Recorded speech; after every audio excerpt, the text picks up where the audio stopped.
Kayo po ay magtanong. Opo. Iniisip ko kasi baka masakit na yung paa mo. Hindi po. Iniintindi ko rin yun. Baka kasi bata ka pa eh. Nag-i-enjoy po ako. Nag-i-enjoy po Salamat ako. po, Mr. President. Mr. President, Your Honor, alam po ba ninyo na yung batas na tinatawag nating RA 10630, ito po yung nag-anmienda sa RA 9344 Opo. na kung saan ay yung pong criminal o minimum criminal responsibility po ay inilagay sa 15 years old. Alam din po ba ninyo na ang naging basihan kung bakit ito po ay nailagay nga sa 15 years old, ito po ay hinugot sa mga magkakaibang pamantayan mismo ng United Nations. Sila hindi nagkakaintindihan eh. Halimbawa po, yung UN Standard Minimum Rules for Administration of Justice o yung Beijing Rules, yun po walang specific age yun. Yun namang UN Guidelines for the Prevention of Juvenile Delinquents, yung Riyadh Guidelines, hindi pare-pareho. Sa makatwid yun pong 15 ay wala naman talagang basihan eh. Pwedeng 8, pwedeng 9, pwedeng 10. Ang pinag-uusapan po kasi rito in the final analysis, Mr. President, ay yung kapasidad ng isang bata na gumawa ng isang karumal-dumal na krimen. Kung kaya niya, kung meron siyang kapasidad na maintindihan niya ang pagkakaiba ng mali at saka yung tama. Iyon ang ating pamantayan. Sa makatwid, kung yung bata, kahit na 7 taon lang, ngunit kahit papaano mo pagbali-balig ta rin ang mapangyayari, alam niya ang consequence. Alam niya na darating siya sa ganito eh. Yung consequence ng kanyang magagawang krimen sa kanyang kapwa at sa lipunan, alam na alam niya, kahit sa murang gulang pa lang. Pati yung ginamit niyang pamamaraan kung paano niya isasakatuparan yung krimen, isinasangkot din yun eh. Yung lawak nung consequence na kanyang nagawa, isinasang-alang-alang yun eh. Doon sa discretion na pinauunawa sa atin ng Korte Suprema sa pamagitan ng paggagawad niya ng guidelines. Eh. At ang pinakamahirap po, Mr. President, Your Honor, alam po ba ninyo, ang magpapatunay na yung bata na gumawa ng karumal-dumal na krimen o yung tinatawag nating heinous crime, ang burden of proof yung Estado. Ikaw ang magpapatunay na mayroon siyang discretion. Kapag nagkamali ka ng paglalatag mo ng ebidensya, absuelto yung bata. So nakapataw po, Mr. President, sa pananagutan ng Estado, kung ikaw ang prosecution, ikaw ang dapat sana patunayan ng bata, wala pa po akong discretion eh. Ang totoo niyan, hindi ko po kayang timbangin. Hindi ko po talaga alam na ganito po palang mangyayari. So, sasabihin ng korte ngayon, walang discretion ito. Ligtas na naman siya. Ngayon, tutulong po yung social worker. Doon, hindi natin alam kung anong pamantayan na gagamitin ng social worker. Hindi po natin sinasabi, Mr. President, Your Honor, na wala pong kakayanan ng social worker. Ngunit napakarami pong isasaalang-alang dun eh. Para talaga mapagtibay mo na walang kakayahan talaga yung batang yun. Na yung kanyang ginawa, wala pa siyang kamalayan eh. Pero hindi binding sa korte yun eh. In the final analysis, Mr. President, Your Honor, ang magpapasa yung korte. O sige, palagay mo. May diskresyon, sabi ng korte. Pero sinasabi ng batas ngayon, na yun po yung ninanais niyong susugan, tama naman po kayo ron eh.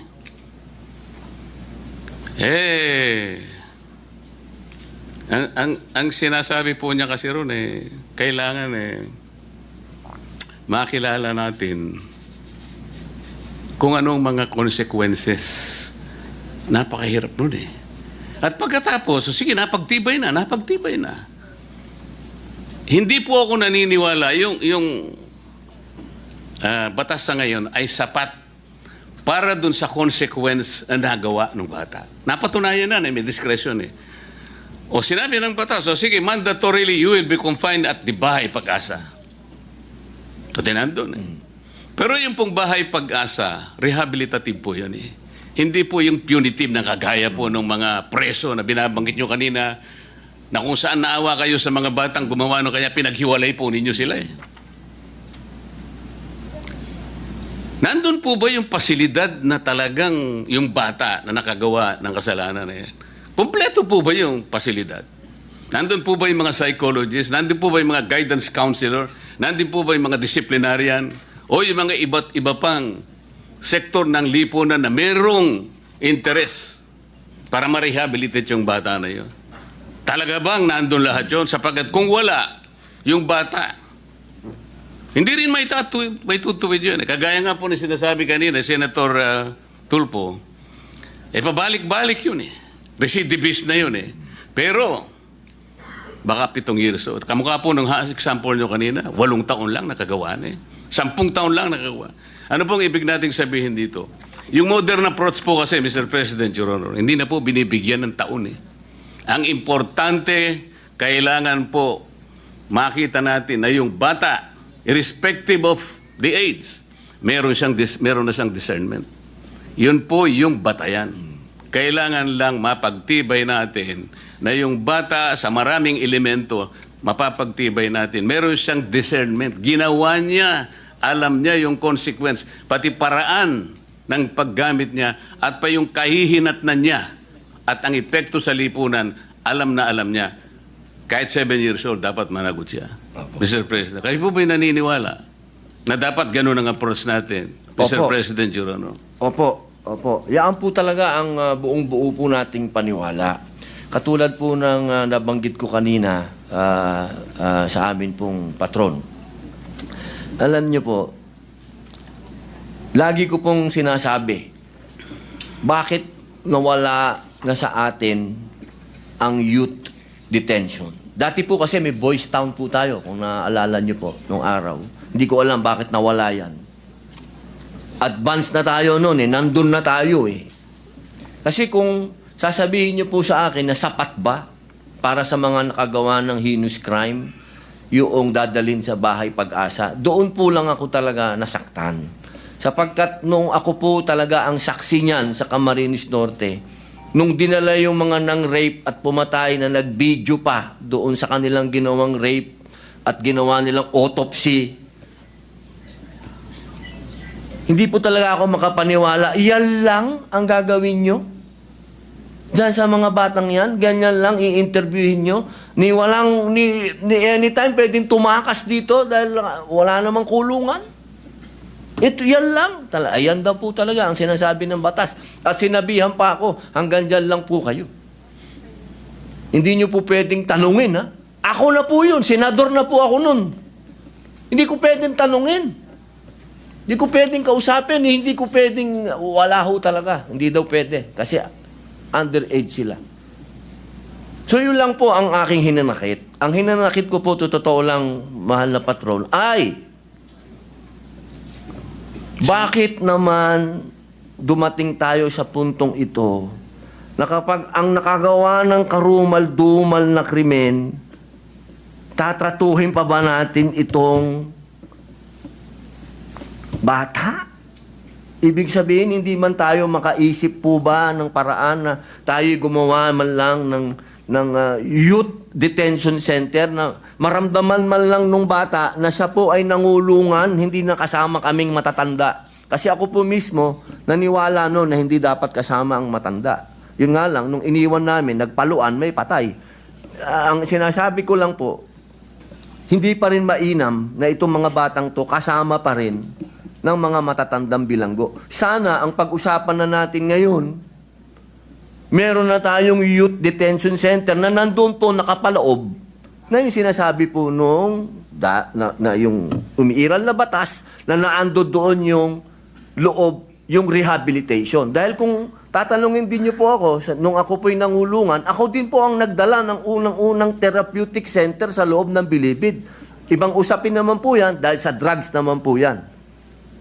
Nabigyan pa po tayo ng award ng DDB dyan dahil tayo pong naggawa ng rehabilitation dyan sa loob at inabot po yan ni General Binarao. Ang ibig ko lang pong sabihin, naniniwala tayo sa rehabilitation.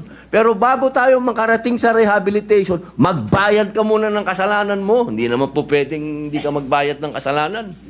Yun lamang po. Alam ko po, Mr. President, ang gusto po ninyong bigyan ng diin ay makilala sana ng bata sapagkat nakagawa nga siya noon at meron nga siyang discernment mong gawin niya yon, ay sa sarili niya mapanagutan niya yon. Opo. Baka sakaling kahit na sa murang edad niya, Mr. President, Your Honor, ay makapagsimula siyang maalala niya na ganun pala. Ganito pala ang magiging epekto para sa akin kung uulitin ko pa ang bagay na ito. Kasi ang nangyayari po sa ilalim ng batas, Mr. President, kaya mandatory po, dadalhin siya sa bahay Pag-asa. At pagkatapos ng isang taon po, mandatory rin gagawa po ng ulat yung social worker at doon ay pagtitibayin niya na maaaring okay na po ito, ayos na po ito, pwede na siyang ma-reintegrate sa ating lipunan. Doon lang po ba tayo nakabate doon sa report niya? Gaano po katotoo yung report niya? Kaya po tinatanong ko kanina, Mr. President, kumpleto po ba yung process? Nung siya'y makarating doon sa unang araw hanggang sa ika-100 o ika-1 year niya doon ay talagang lutong-luto siya na lahat ng kanyang pinagdaanan ay contributory sa pagiging isang mabuting tao na niya. Makapagsimula siya, makabalik sa mainstream ng ating lipunan. Hindi po ba yun ang inyong tinutukoy, Opo Mr. Yun President? Opo yun po yung... alam niyo po kasi dapat bata pa lang alam na niya yung accountability. Kung ano yung ginawa niya, dapat alam niya na. Hindi dapat alam niyo, ito lang po sinasabi ko, hindi po sa ibang kaso. Sa ibang kaso naman po, doon po sa batas kasi pagka 6 years below, parang probation din naman po yun. Wala naman po akong kontra doon. Doon lang sa heinous crimes. Ulitin ko po. Doon lang talaga. Yung karumal-dumal. Opo. Isipin nyo, kwentuhan lang ang puhunan mo pala. Pag ako'y pumatay ng tao, ng rape, na bata, ang mangyayari sa'yo, ang puhunan mo lang pagdating mo sa bahay Pag-asa, kwentuhan lang. Wala kang gagawin, kundi makikipagkwentuhan ka lang doon sa lahat ng mga ibibigay sa'yo ng gobyerno, sa mga programa doon, pero hindi ka nagbabayad ng kasalanan mo. Importante po sa lahat, yung magbayad ka ng kasalanan mo, sa murang edad, maintindihan mo na kailangan mong magbayad ng kasalanan pag may utang ka. Yun lang naman ang kailangan na hindi mo pwedeng lagpasan yun. Kailangan magbayad ka. Ginawa mo yan eh. Pwede po bang malaman, Mr. President, nung kayo po ay unang nakalabag o nakagawa ng labag sa batas, anong taon po ba kayo? 10 taon po. Napakaswerte po ng intervention na ginawa ng ating bansa sa inyo sapagkat sa kabila ng maaga po ninyong pagkakalabag ng ating mga batas. Ngayon po ay kausap ko na kayo bilang isang senador ng ating bansa.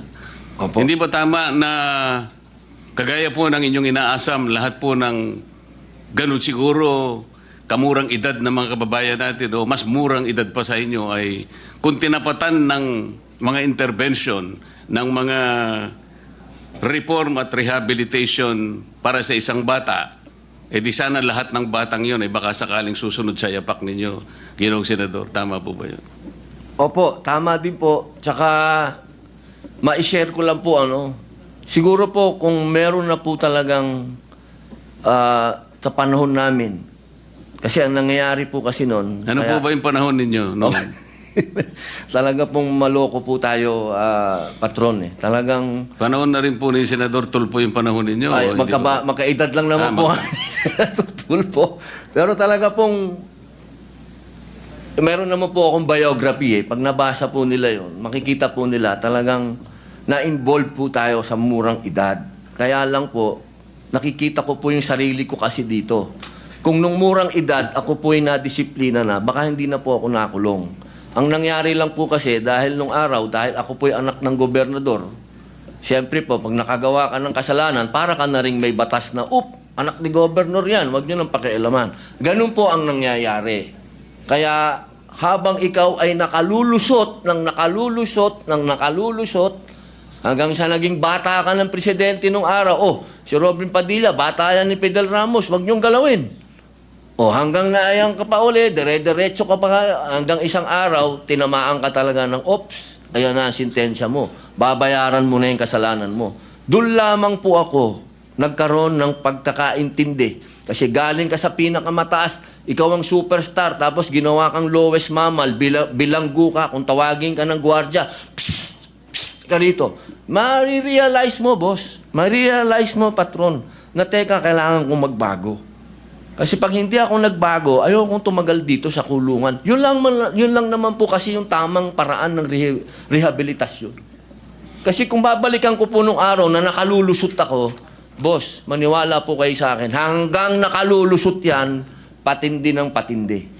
So, Mr. President, para hindi siya talaga makalusot, naiintindihan ko po ang mga anmiyenda na gusto po ninyong mangyari. Palakasin po natin yung sa discernment. Opo. Na kinakailangang malinaw na yung batang gagawa ng paglabag, lalong-lalo na yung mga karumal-dumal na mga krimen, ay magkaroon man lang po ng talagang listahan na kapag ito ang lahat ng mga bagay na ito ay present habang ginagawa mo o nagawa mo ang paglabag na ito, siguradong meron kang discernment. Opo. At hindi ka makaliligtas sa batas kahit ang gulang mo pa ay 8, Opo. maaaring 9 o 10. So, inconsequential po rito, Mr. President, kung gaano ka kamurang edad. Opo. Ang importanteng lilitaw ay meron kang discernment, lalong-lalo na napasangkapan ka sa mga sindikato. Ibig sabihin, nakauunawa ka eh. Nalaman mo na pwede ka makipagsabuatan. At dito makikita rin, ano bang katungkulan ng magulang? Doon po papasok ang discretion. Maraming salamat po, Mr. President. Maraming salamat po. Thank you, Senator Marcoleta. Majority Leader.